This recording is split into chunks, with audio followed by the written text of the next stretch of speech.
Kembali di berita utama, saudara, terganggu dengan suara knalpot motor, seorang pria di Kabupaten Indragiri Hilir Riau menganiaya tetangganya dengan senjata tajam.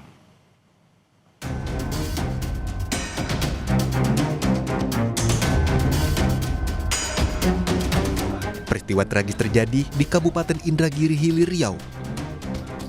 Seorang pria menjadi korban penganiayaan tetangganya sendiri dengan senjata tajam karena terganggu suara knalpot motor. Peristiwa bermula ketika korban yang baru pulang dengan sepeda motor ditegur tetangganya karena suara knalpot yang dianggap mengganggu. Tak terima, keduanya cekcok mulut hingga akhirnya pelaku mengeluarkan senjata tajam dan menganiaya korban.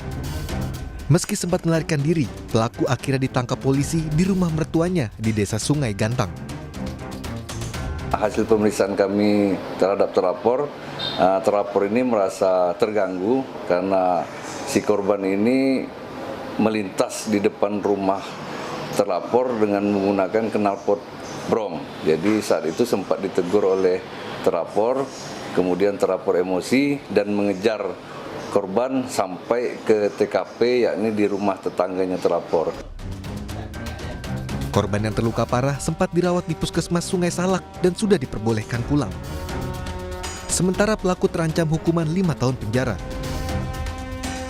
Sawino Ardi, Kompas TV, Indragiri Hilir, Riau.